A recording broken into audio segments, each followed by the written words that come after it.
All right. Well, very good. Everybody, my name is Tracy Mansour, and I head up our thought leadership for Randstad globally. I am dialing in, as many of you probably are, from home offices across the globe.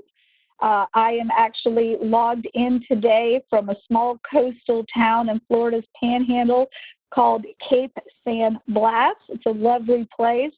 And as so many of us have been grappling with COVID-19, we felt compelled to do what we could on our end to bring resources to so many of you in the human capital community on how we can better lead virtually in a time of uncertainty. Certainly these principles hold true in any setting, but we absolutely felt compelled to bring this information to you. So we'll go to the next slide, and I want to tell you a bit about our guest presenter. And I know Wes doesn't like anybody bragging about him, but I'm going to go ahead and take the liberty of doing that. He is the head of our Global Learning and Development Group within the Randstad Enterprise Group. He is logged in from Chicago, Illinois, so here in the U.S. as well. But Wes leads a global practice.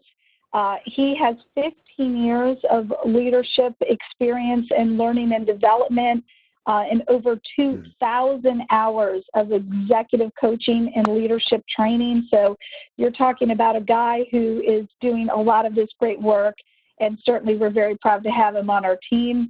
A couple of things you probably should know about Wes.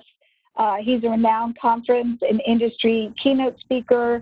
If you Google him, you'll see the many articles he's contributed to over the years in his career. And one of the things that I think makes him so appealing in terms of what he brings to us as we're eager to learn, particularly in these new times, is he has a passion about making work more human. And that humanity, if you will, definitely aligns to our corporate brand promise of human forward. So without further ado, I'm going to introduce my colleague, Wes, to take us through leading virtually in times of uncertainty. So Wes, thanks so much. Wow. Thank you, Tracy, for that amazing introduction. I really appreciate it. Also, thank you so much for everyone who's joined me today. I think, just the interest that we've had in this webinar and this topic, and seeing all the thought leadership that is being published so quickly around these subjects really shows how, we're really seeking some answers. We are all in this together, and where I don't believe that the answer lies with one person, I do think that we are going to figure this out collectively. So I just want to put that out there, how grateful I am for everyone who's currently contributing. I thought I would start the webinar by this quote from the McKinsey Quarterly. "The range of possible futures confronting business is great. Companies that nurture flexibility, awareness, and resiliency are more likely to survive the crisis or even to prosper." Now, this you might think was published last week, right? Or even could be yesterday. This is actually from 2008 in December, right? We have dealt with the economic crash in 2008, and much like that crash afterwards, we came out in a completely new reality. And I do believe the opportunity that we're all facing right now is that we are having to very quickly discover new ways of working and also new ways of connecting with each other. So I said I don't claim to have all the answers. I don't think any one person does, but I do think that we have some really helpful tips to offer you. I'm going to focus on both the doing and the being of leadership. We talk a lot about the doing of leadership, which absolutely has to now become very flexible, and we need to pivot quickly as far as what are all the operational practices, how do we structure our day and conduct business. But also, and perhaps more importantly, especially in times of uncertainty, is the being of leadership, right? How am I showing up in a way that is creating, stability, and in a way that is supporting organizations and also humans? So the practices I'll lead you through, on the first one, leading through calmness, trusting first, practicing radical transparency, strategically over communicating, making sure that we're sticking to the facts, practicing our leadership agility, creating a safe place for people, leveraging technology. How do we structure our meetings now to be more effective in a virtual environment? And then finally, setting clear expectations and a structure to support our work. I also have a little bonus additional slide that if you find yourself now working remotely, I have some tips for you to help structure your day to become successful. So the first tip, we don't get to choose what happens next, unfortunately, right? We don't get to choose as far as the economy, our companies, And in many cases, what's going to happen with our employment. There's so much uncertainty right now. The only thing that we get to choose is how we want to go through this and who we want to be as we go through this.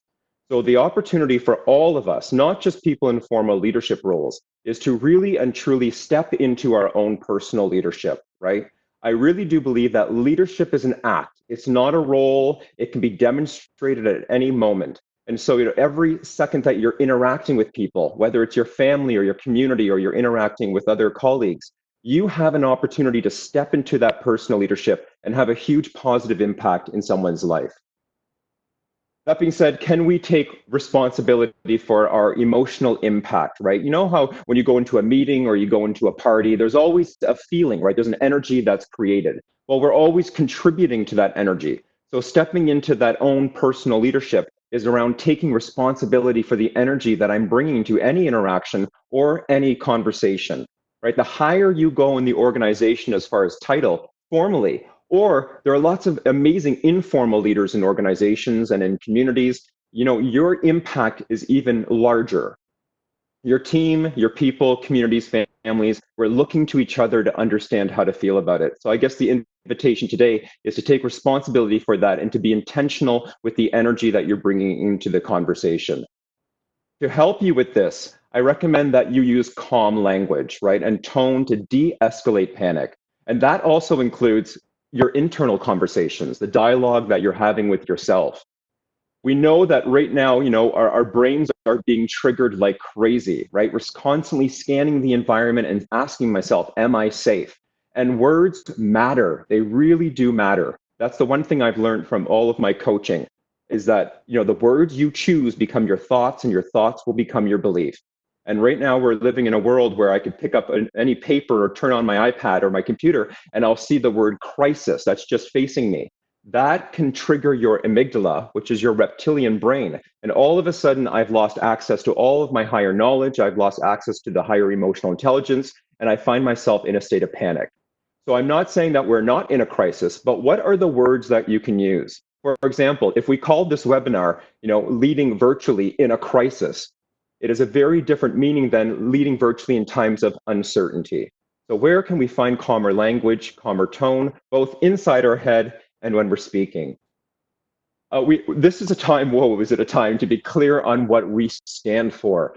Get acquainted, reconnect with your personal values. What's important to you? This will help you navigate through these difficult times, both as an organization and an individual, right? What are the decisions I'm going to have to make? But what are the values then that can help direct me, that I can really lean on in these uncertain times?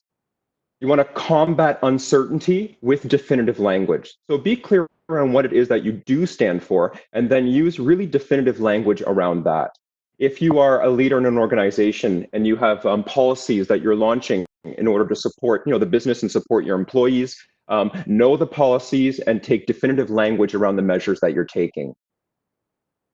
This is very challenging, but if you can, try to avoid making people and things wrong.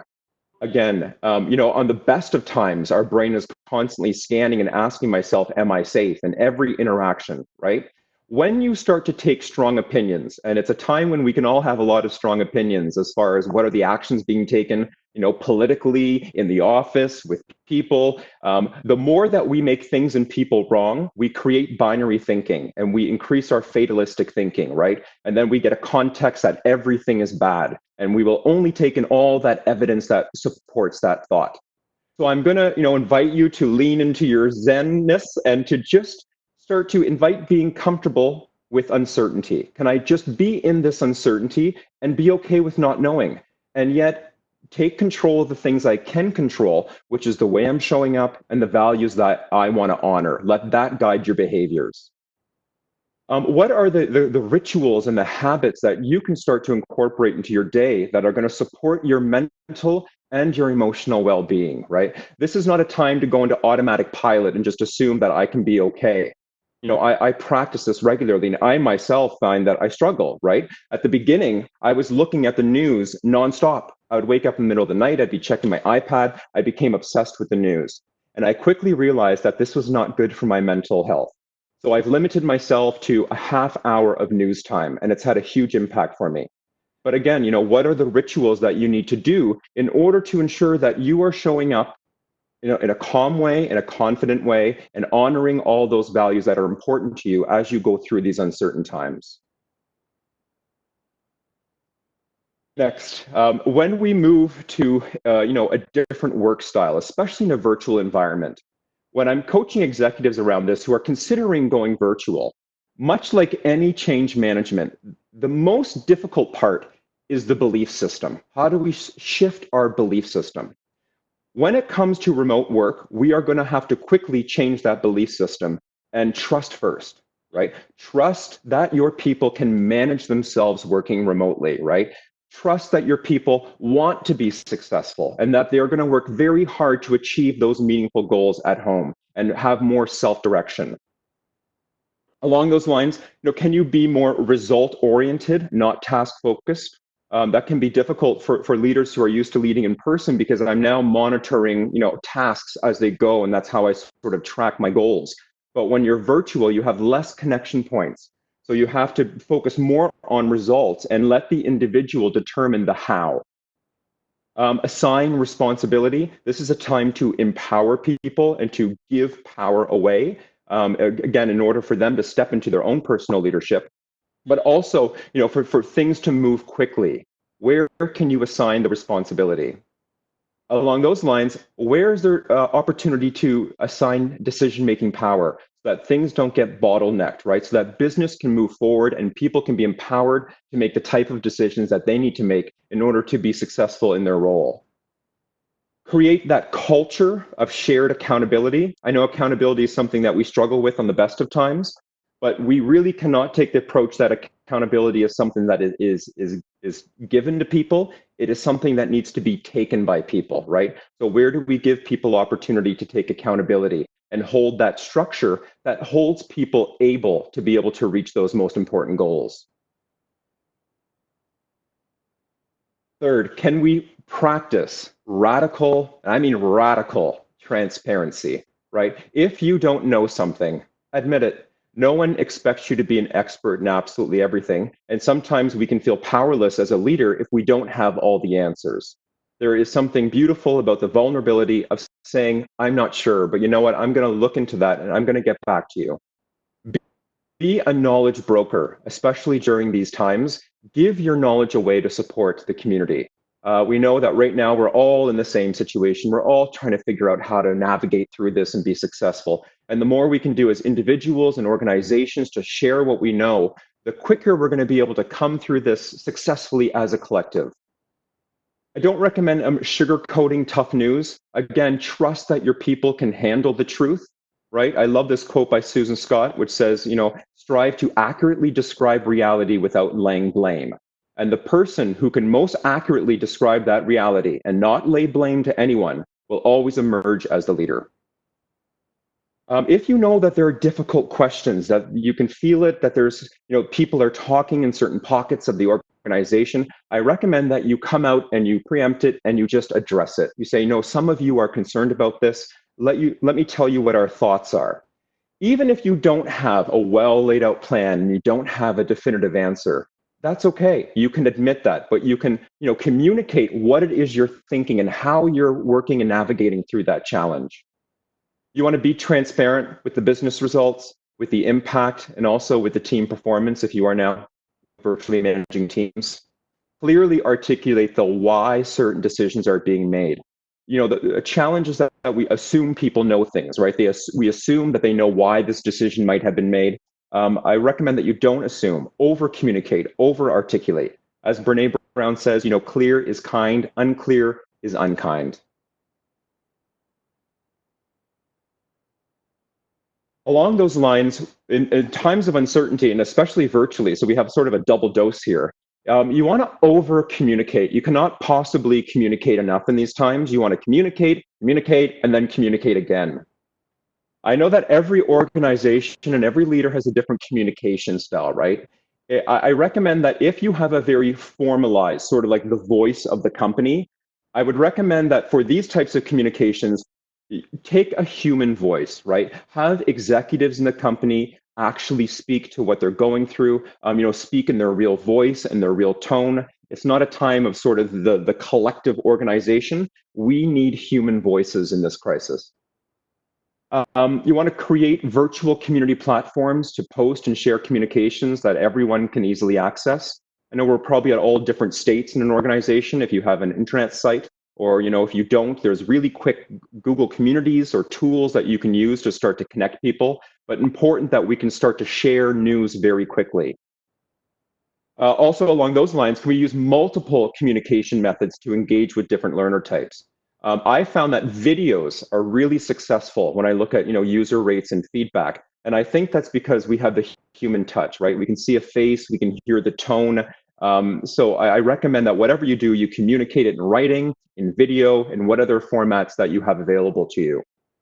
Also, what two-way communication platforms do you have so that you're engaged in a conversation with your employees? It's so important that we're getting feedback to know what are the questions out there, right? We all live in different sections of an organization. And so if I'm not attuned and getting feedback from all the different perspectives and how this might be impacting in multiple ways that I didn't even consider, then we start sharing feedback from what's important to us. Increase your one-on-one meetings, especially in times of uncertainty. And if you're going virtual for the first time, people are going to be looking for a lot more touch points. So intentionally, purposely schedule in a lot more infrequent little short touch points with people, just to make sure that you are aligned in what you're thinking and where you're going, and also so that you can offer that additional support. Fifth principle, this is going to help with the calmness. Stick to the facts. We know, what credible sources, I mean credible, can you go to learn the facts? Also, you want to use multiple sources because publications tend to have a certain view. And then what happens is, once you get a context about something, you will only take in the information that supports that context. And this is supported by, I figured out that my iPad's very clever and has figured out the type of news that I look at. And then it will only push me that type of news, right? So if you're looking at, stories about the crisis, it will keep pushing you those stories. Which is why I say, look at different publications to get a wide variety of understanding. And when you're making decisions, sit down and look at the facts, right? So what do we know for sure? The human brain is not good with ambiguity. It is just simply not. It's how we understand the world is through narrative. So in times like this, where there are lots of missing pieces in our knowledge, we will fill it in with a story. And I can create an Oscar-winning story in my head. It's not helpful, right? To know what is certain, what is not. Where can I be okay with certain, and where can I lean into my values to understand the difference? This was a point that I put because it has impacted me a lot, which is actively seek good news. Right? It's not going to be pushed to you right now, but I guarantee you that if you search it, you will find so many incredible stories right now of the human power that has risen to support us. So actively seek it.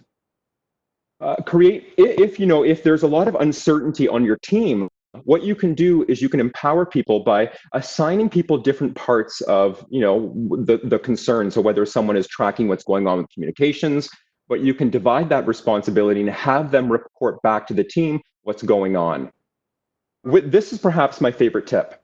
When there is panic or uncertainty in yourself or with your team, ask the question, what do we know for sure in this moment? And how do we know that? What do we know for sure? And how do we know that? The sixth practice is we need to flex into our leadership agility. This is going to call for many different leadership styles, right? We know that the affiliative leadership style, which is about relating to people, it's going to be essential to make people feel like they're heard, especially in times of uncertainty. It's going to increase feelings of belonging. So this really is about creating those little informal one-on-ones where you're simply asking people, how are they feeling? You're relating, you're talking about impact. Pace setting is around creating a cadence of work, right? When people are moving virtually for the first time, they can sometimes struggle with pace setting because they're on their own now, they're figuring things out. So if you as a leader can demonstrate the pace at which we can work, it's tremendously helpful. The third I know we don't like a directive style, right? We think of it as the micromanager. Absolutely essential when there's uncertainty. People are looking for directive leadership style in these times, which is why I recommended be clear on what you're clear on, right? Stand for what you stand, use definitive language so that people feel like you are confident, calm, and that we are going in a direction that I can support. So that can be a challenge for some people, is to lean into that directive leadership style. Your coaching, we need to help people discover how to work remotely and in new ways, right? And that is not going to happen through telling them how to do it. It's going to happen through helping them come to the self-generated insight. What would a virtual day look like for you? How could you schedule your day to be most productive for you? Also, coaching people to have meaningful goals, so that when I'm working remotely now, I have to be a little more self-motivated. If the goals don't resonate with me, if they don't move my heart, my imagination, it's going to become difficult for me to find that self-motivation every day. Visionary. I mean, we need vision more than ever as far as where are we going? Why is this important? How do we move forward and together as a cohesive team? What's important to us in these times as an organization and as individuals? So all of those leadership styles, I recommend that you just reflect on them and ask yourself, where am I strong and where am I really going to have to lean into and do some work? Seventh practice is to create safe space. We are going to have to engage in many difficult conversations. For many of us who aren't used to having such emotionally heavy conversations during the day, it's going to be a new skill that we need to learn. And that is around, how do I simply hold space for people, right? How do I create psychological safety and trust on your teams, especially in times of uncertainty on many different levels, right? Well, we do that by, first of all, giving time. Time is perhaps the most difficult thing to give people and the most valuable. Can you simply schedule the time to be present with no other intention than to be present, right? I recommend that you avoid the business as usual tone, because let's be honest, it's not business as usual. We are in unprecedented times. And so to not acknowledge that, is going to lead to a high level of distraction. Also, there is nothing more powerful than a fear that's unspoken. So allowing people to name the fear, to look at it, and to be with it, it disempowers the power of that fear. Model vulnerability. As a leader, I always say, you can deliver the message of how you're feeling without the emotional load of it, but to simply say how you're feeling also models for people that it's a safe place for them to also explore how they're feeling. A time to practice active listening. We tend to be great talkers, but not such great listeners. So can I listen to you with the sole intention to understand, not to reply? And bring curiosity, right? How is that impacting you? And that will lead to the questions that will open up that conversation. Another big challenge is, as leaders, we pride ourselves on being great advice givers and able to fix it, which is usually why we got promoted. Not necessary when you're holding space for people. Can you just simply be present and allow for people to express what they need to express, feel what they need to feel without judgment or the need to fix it? Do not doubt the power of simply holding space for people to be able to express themselves and to be able to be heard. Schedule virtual coffee dates and working lunches to encourage social bonding. One of the things you miss when you go to a virtual platform are those water cooler talks, right? Or in the elevator on the way up, and those informal little moments where you get to say, how was your weekend? That's really important. And when you go virtual, it tends to be, business. So schedule time for those informal, more social bonding type conversations. Okay, leverage technology. Wow, more than ever, right?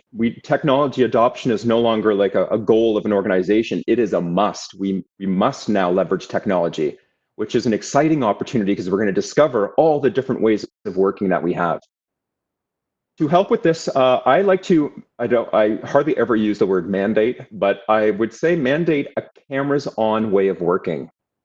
There's so much neuroscience around the power of webcams as far as it increases levels of belonging, of empathy, of understanding. We know that 80% of the information that we take in is visual.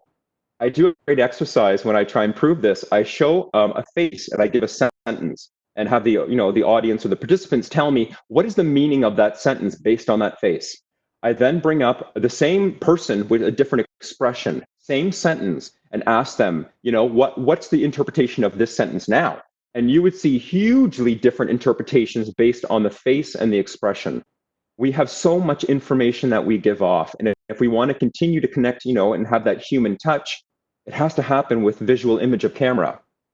Now, I know we get a lot of pushback, and I think here's my theory. I think because we live in a world that is so image conscious at the moment, where we have hearts and likes and we're judged on our physical appearance, for some people, the thought of being visible without being able to control it for so long can be very difficult. So to help people with this, I like to set the intention of why we're using cameras, right? Design that with the team or with the person. I would like to use cameras because I would like to connect more. And I think there's a lot of information that we can share visually. Are you comfortable with that? So design it, empower them by getting agreement. Create, there are informal platforms that you can leverage. If your team, I know my team loves WhatsApp, so meet them where they are and create a WhatsApp team, site that you can all share informal stories, how you're feeling, sort of off whatever internal site you might be using. Now is the time to familiarize yourself with all those tools you were too busy to use at work, all that technology that you thought, I'll get to it one day. As leaders, as people who are stepping into our personal leadership, we have to know all the tools that are available to us to make us successful, right? Which means taking accountability for upskilling yourself on all of this essential technology. You want to create centralized depositories of information, right? This will increase shared visibility on the team. One thing that can happen when you go remote is that everyone is all of a sudden working in a silo and feels very disconnected from the common goals or the common vision. So establishing a central place where everything is going to live allows for people to access information much quicker. Also, I'm a huge fan of all these interactive tools that we have, whether it's Google Sheets or calendars. Jamboards, I just discovered, I love it because it allows us to quickly come together, work on something, collaborate. I can leave a note for someone else to come and fix it. Man, aren't we lucky to live in a time that we have so many different tools available to us. The importance is just that we learn about it, we upskill ourselves and really start to leverage all this great technology. Ninth is to structure our meetings and our work to be effective in a virtual environment. I think the mistake we make is that we launch new technology and we try and just lay it on top of the way things usually work, right? It doesn't work. We have to look and re-engineer our processes, our operations to fit the new technology. So here are some principles, because you can't conduct a virtual meeting like you do an in-person meeting. Trust me, I've tried, it does not work. The first step is to always have an agenda. And yes, I mean always. Best practice here is to solicit the agenda from the team. Ask them, what should we be talking about? Because again, you're living in one particular stripe or one area of your business. Who knows what's important from other strips or other perspectives in the business? You want to incorporate a team building question or activity. Again, this is going to create social interaction so that people can get to know each other on a more informal level. Perhaps the most challenging part of going virtual is that you have to document everything. Any verbal insights that comes out of the meeting, any commitments or actions, you want to have that on a shared document. If you don't have someone who is dedicated to sort of taking minutes or taking notes, no problem. What a great opportunity to empower someone on the team, whether you rotate every meeting and have someone who's responsible for taking notes and sharing them with everyone else. Leaders, you want to make it your responsibility to hear from everyone on the team. People can virtually disappear. I've seen it happen. Their webcam's on, their face is there, but they're not there. So, sometimes our brain can go in passive mode when we start watching a webinar or in a meeting. We go into our Netflix type brain. So you can engage people, be curious, and feel free to say, so-and-so, I'm curious what you're thinking about this, and really make sure you're soliciting everyone's perspective and opinion. You want to include frequent updates on overall business trends and corporate strategy so that we don't start to feel like I'm living in this one little silo of the organization. I stay connected with the larger goals. I love to invite other departments or other stakeholders in the organization who might not directly touch the team. But I think it's important that they present what they're working on so that we all feel, again, like we're that collective, larger entity moving towards common goals. Be sure to celebrate success. One of the things we lose when we go virtual is that moment of saying, great job, or the team coming together to celebrate something. Acknowledge good work, especially in the beginning. I would go overboard to really acknowledge people who have adopted technology or come up with, clever new ways of working. What virtual team rituals? I mean, let's keep it fun, right? We know that we are productive when we are in a state of play, in a state of joy. So, can you celebrate birthdays? Can you end every meeting with a good news story or around a client story or some way that we were able to make a difference, coming back to our values and what's important to us? The 10th principle is to set really clear expectations and structure. This really leans into that directive leadership style where, the way I think about it, especially when we're going virtual or in uncertainty, is what do I know for sure? And then how do I create structure so that people feel supported, but that there's freedom within the structure? So for this, set concrete deadlines. When are things going to get done and how are they going to get done? And write them down on a shared document. Now, this is an opportunity, again, to empower people and to have them, co-create these deadlines with you, because you don't know the working reality of them in their new situation, in their new home. So ensure that people are empowered, have co-created these deadlines, and then write them down so you can help hold them able and help offer support if people are struggling to meet goals. You want to create a standardized meeting cadence, right? What I do is, schedule all your one-on-ones for the quarter, schedule all of your meetings, have everything booked and on your calendars. And then, the challenge is to ensure that you honor it. Because every time, you miss a one-on-one or you miss something like that, especially when you're virtual, it can feel like you are not a priority as far as, being an employee and feeling like my leader is not making me number one.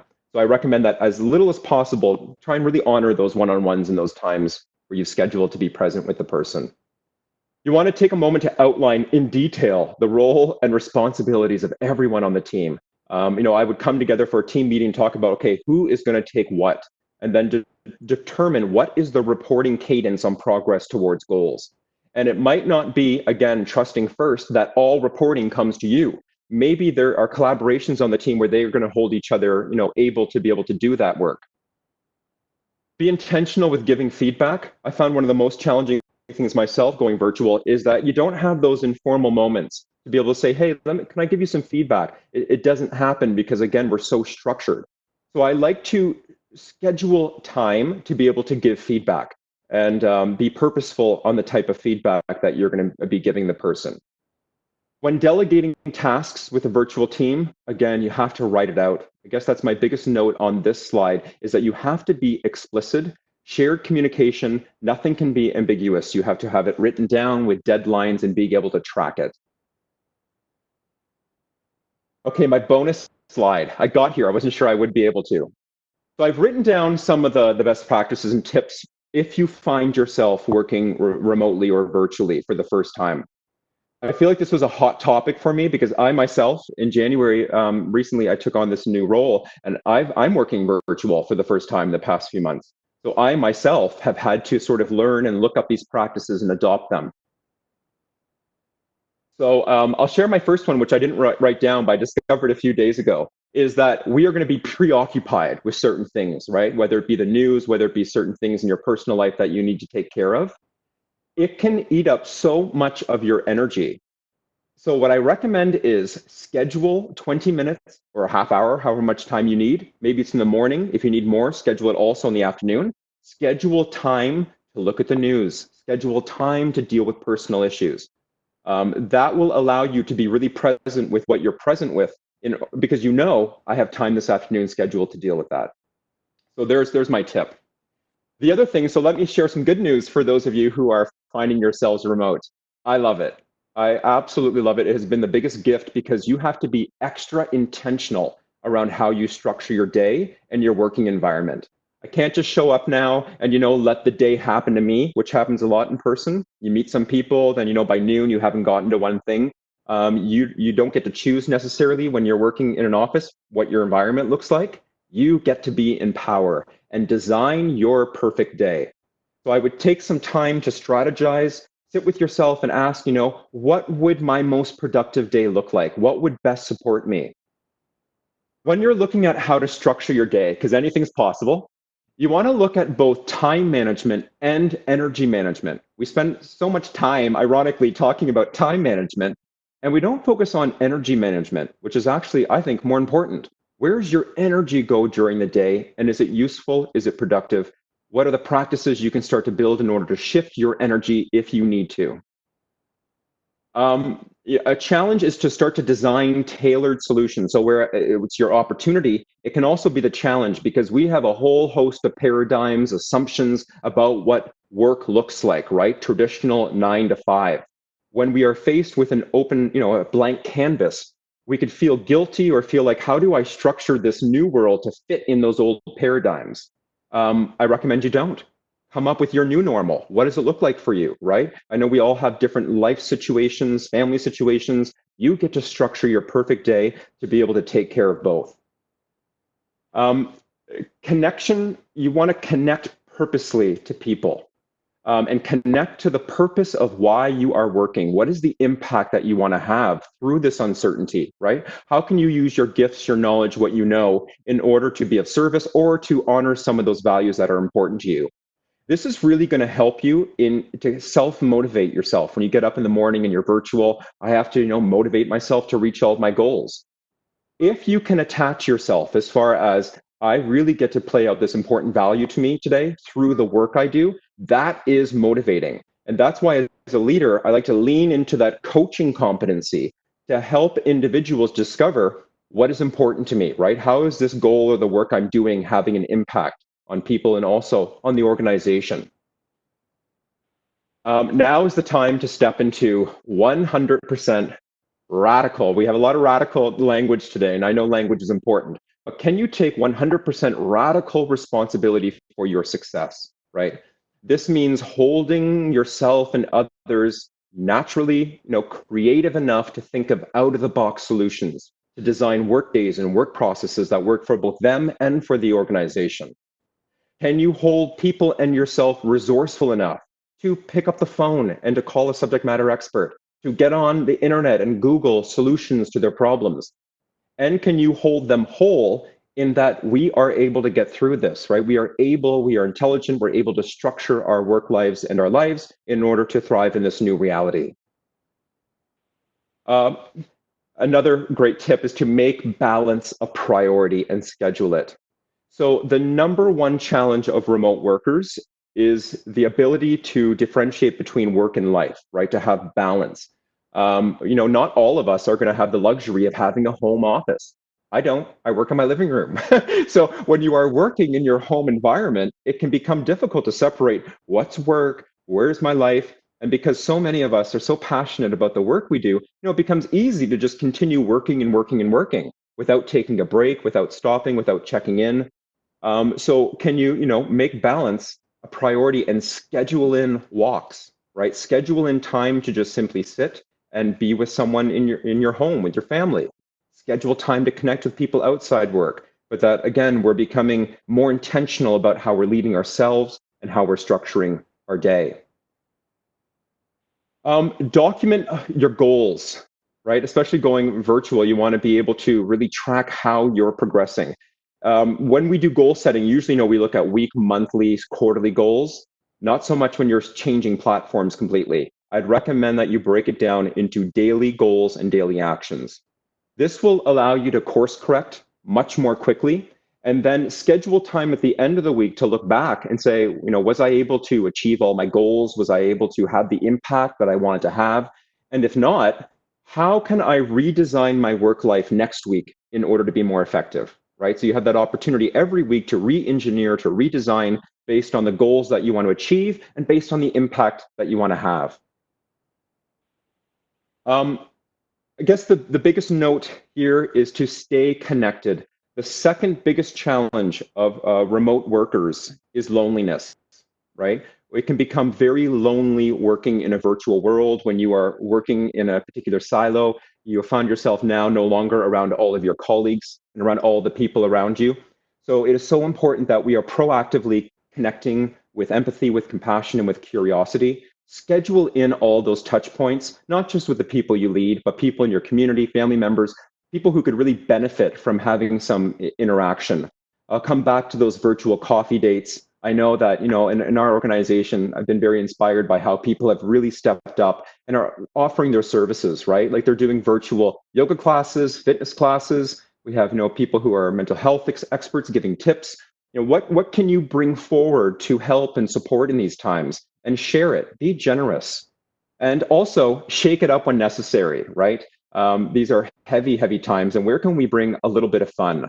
I know in the virtual meetings, there's a function where you can have funny hats or a mustache or a funny background. Can you have a theme meeting? But where can we bring some joy, some play into this to be able to sort of lighten the load for everyone? So thank you. That's it as far as the formal presentation. I left quite a bit of 15 minutes because I do think it's important that if there are any questions, if I can help with a specific situation. Yes, and Wes, we have had a number of great questions come in, and I think you've touched upon some of these, but what are some specific tips in terms of keeping our remote workers feeling engaged and involved? I know you touched upon some of the quick tips there at the end, but this individual submitted things about, running kind of peer-to-peer contests or virtual quizzes. Again, trying to address that feeling of isolation, particularly for so many who are not accustomed to working, virtually. Can you speak to that a bit?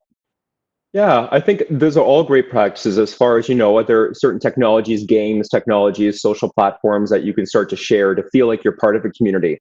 But for me, it's around vision, right? Do I feel like I'm part of a team vision who are moving towards something meaningful? That helps me feel like I'm having an impact, and also that I'm connected to people in a meaningful way, not just through, gamification or through our social media, but that all of us collectively are moving towards something bigger than the individual. So I would say that for remote workers, that's when you flex into your visionary leadership style, right? Get them together, come up with a group vision of how we want to be through this, the impact that we want to have, and keep coming back to impact. I think that's the most important. And then just the logistics of ensuring that you're connecting as much as possible, having webcams so that you can see those faces and have that human touch. Hope that helped. Yes, and I think one of the best tips when we moved within Randstad from traditional conference calls to all video conference calls, a group president within our organization coined the phrase, "Don't sweat the sweats." So, you'll see folks in our organization come with their baseball caps on. We're a global entity, so people are typically taking calls early or late.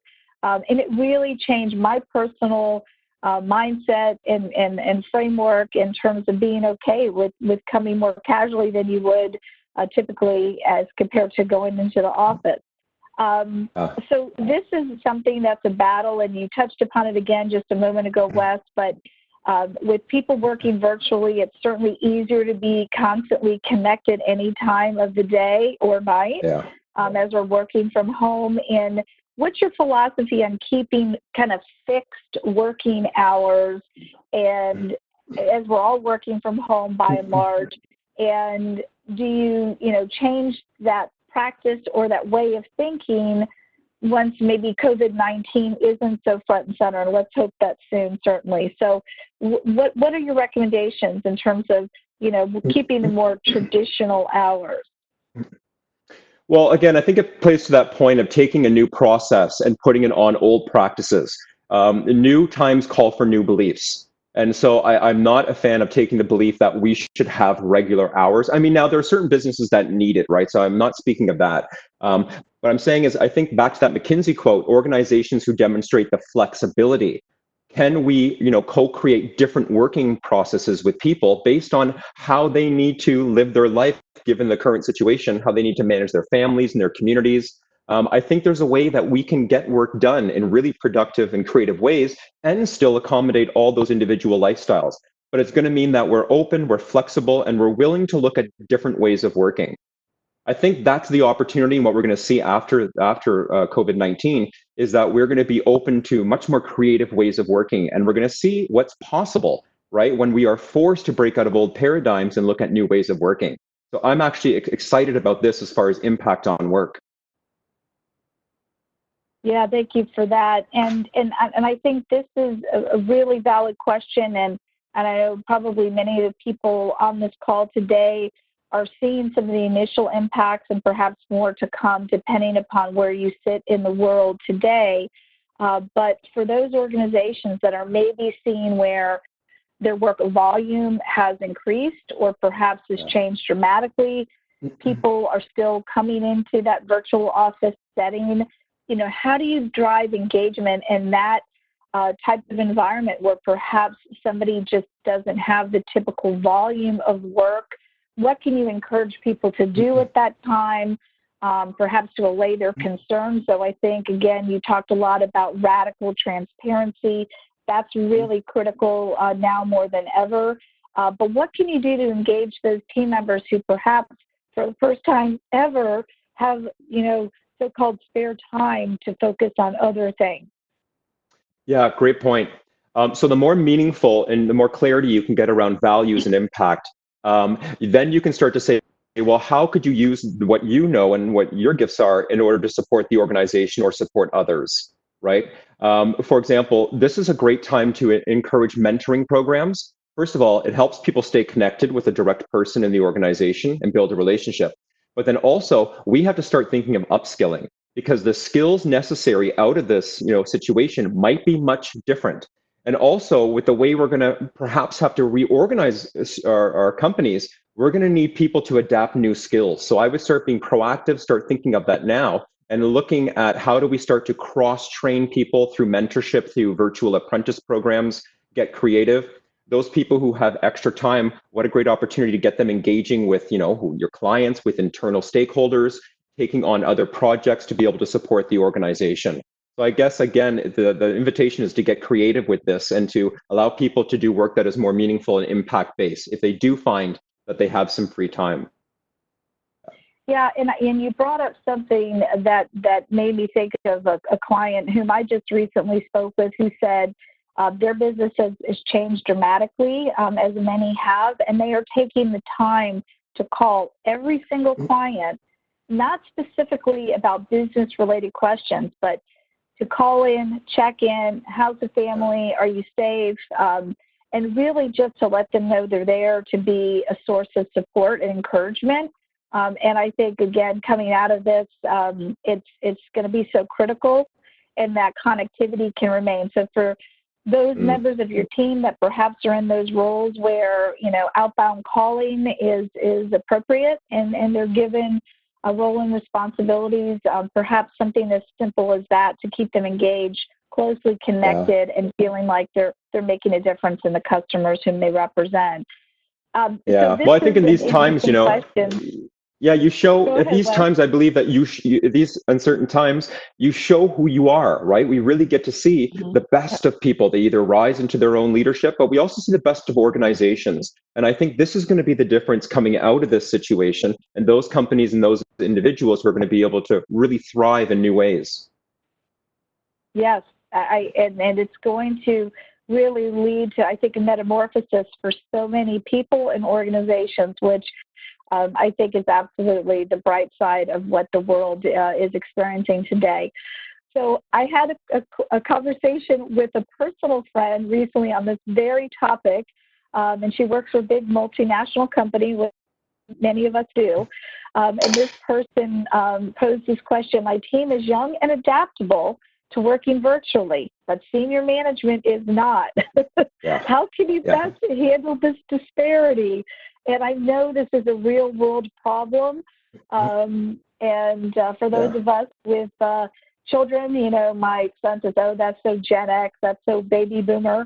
And, that's not always in a kind way, but how do you do that in the workplace where you're really, you're comfortable in this situation, but you have leaders who perhaps are not? Yeah, I guess my first note is I would avoid making it a generational thing, because I think it's a false stereotype. I think there are individuals at all generations who are resistant and individuals at all generations who adopt really quickly. My father is in his 70s and he has more Twitter followers than I do. So I just want to stop that sort of tech shaming or that ageism around that. So for the resistors, here's the good news. Success is a horrible catalyst for change, right? In the past, when we were being successful, it was business as usual. The thought of going virtual, it might be out of my paradigms. It seems like too much work. I'm not able to fundamentally shift my belief system. We're there. It is no longer an option, right? We are having to figure out new ways of working. So for those people, I don't know if it's an option anymore. And I would say that, wrap your arms around them and give them a lot of support, because it might be fear of upskilling, right? Fear of using new technology. Can we use all the early adopters in the organization through mentoring programs, through live webinars, to be able to ensure that we're supporting people, even senior leaders, on how to use the essential technology? So I think education is a huge piece. And then also, I do believe in a month or in some time, we're going to discover, wait a minute, the world of work, as far as our work processes, did not fall apart virtually. What's now possible that we know that? I love that. And somebody has asked, and I'd love to see this, as well, is what kinds of exercises you mentioned earlier around encouraging, teams to utilize their webcams internally, externally. I use my favorite, don't sweat the sweats. I mean, it made such a profound impact. I literally remember where we were sitting when this group president used that line with our marketing organization. And are there other anecdotal or other exercises? You mentioned just statistically, how it drives engagement, Wes, but are there other things that we can encourage or maybe share through our web channels and the like to help people better understand how to drive really that fundamental change and perhaps how they're working and maybe cameras off most of the time? Yeah, it is a hard one. I think the first step is to educate and enroll people in the concept. Again, letting them know what is the intention of using these webcams, and then coming up with a group agreement, whether it's a team or an individual. Can we all agree? Is that something that we want to agree to, that it's important to us to be able to connect visually? So I think that's the first step, is to get a group commitment to it, so that it's not something I'm mandating. The next is to use the camera as a tool, so that it's not just something that's on or off, right? That's why I think it's, it sounds a bit silly, but to have a day where, we're going to choose a theme background and then show up in some sort, if you want to get in costume and support that background, it's funny. It also makes the camera sort of a tool to be able to engage people and to connect with people. But, and then think just outside of the box ways of, starting to come up with some fun ways to include the camera. Yeah, the best I got, Tracy. We have a fitness instructor on our team, and we started an exercise, maybe 5-10 minutes of Tai Chi before a team meeting last week, just to keep us engaged, encourage everybody to have cameras on, and really just to leverage the group, the community, to motivate one another, which is another one of the terrific questions that has come in terms of how do you keep your own self personally motivated, and in turn your respective teams, because we're working in our home offices. We're in somewhat isolation for those of us who are sitting in parts of the world where you have the shelter at home orders and the like. What is it, Wes, that maybe you do in terms of keeping yourself motivated as you sit there in the Midwest and you're not moving about as freely as you would? What is it that maybe keeps you energized, and what tips can we share with the thousands of people on this call today? Yeah, great question. And I've been having to figure this out too, right? I'm with you guys in this. And what I can tell you is that it's a practice. It's not something that you can get externally. It's something that you can only find internally. And what are the practices that you need to do? It's so individual to be able to reconnect with purpose and also reconnect with how and who you want to be as you go through this. That really, for me, is what motivates me. Impact is what motivates people, right? So being able to do webinars like this and say, how can I be of service today? That is motivating, especially in times of uncertainty when people are, really facing, what do I want? How do I want to be? What do I want to contribute? Can you help them figure out what they want to contribute and how they might best do that? So I guess that's my principles, is that motivation is going to be something that comes from within during these times. And for me, I mean, what do? I limit that news because, again, it sends me into a bad state mentally. I think it's good to be informed. And then I make sure that I take time to breathe, to be able to take some quiet time to center, and to focus on what's good in the world, to come back to gratitude. All these important things that are like nice to have usually, they are now essential as far as they're going to shape how I show up. Yeah. But I guess the invitation is spend time strategizing. And several of the other questions that are coming in, a couple have asked about credible news sources. I think that differs so much from place to place, and there is a global audience in attendance today. But I have found personally that I am structuring the way I consume news information, maybe at the very beginning of the day and maybe at the end of the day. I'm trying to not look at those news feeds as consistently, perhaps just because me personally, I felt like it was bringing my energy down a bit, to be very frank, and to use radical transparency as Wes discusses. And I think you have to find out what individually works for you. But, you know, one of the questions that's come in, and a lot around this very theme, and maybe we'll wrap up with this, is there a way that you personally separate work? You mentioned where you're working in your home, Wes, that isn't necessarily a separate workspace. So what is it that you're doing that is keeping work and personal time separately, or that workspace that might be a final update or tip you would provide for so many who are doing this for perhaps the first time in their careers? Yeah. And I think it varies greatly. So I don't definitely want to put out practices that have worked for me, and I have a very specific lifestyle. I don't have children, and I know that makes a huge impact if you have children at home. So please figure out what works for you. But you can always come back to the idea of being intentional and structuring in time that works for you. So that's what I've had to do, because I can easily just work and not stop working. I've had to schedule in breaks and walks and prioritize meeting with people outside of work. Schedule time in, whether it's, a quick minute to breathe, schedule in actually taking lunch outside of my office space. So I'm pretty intentional. This is going to sound silly, but I have a light. And when my light is on, I'm working. And when my light's off, I'm not. So that, even a little mental trigger like that, if you don't have an actual physical space, can you put things away when you're done work, right? So that there's some sort of ritual that tells your mind and your body that I'm working, and some sort of ritual that closes that. Sometimes, whether you take a reflective moment at the end of the day and say, what did I learn today? How can I do better tomorrow? Work that out and then end it. I really love rituals because I think it allows our brain to quickly categorize in different ways. Yeah. Yeah, Wes, that's a great tip, and we're getting such positive feedback through the chat channel, so thank you, everybody. And just as a reminder, my colleague Suni has been doing some prompts from her home office in the Netherlands. We will be sending out a recording and a PDF of the deck today that Wes took us through. Please do feel free to share that with your colleagues and friends and family. I think there's so many things to take from this, both personally and professionally. So appreciate you attending Randstad's webinar today. There will be more content like this coming. We will have our next webinar 2 weeks from today, so look for that invitation. And so appreciate, again, the thousands of people who have joined us today. So everybody have a great rest of your week, and stay safe and healthy. Thank you again. Thank you. Thank you, everyone. Be well.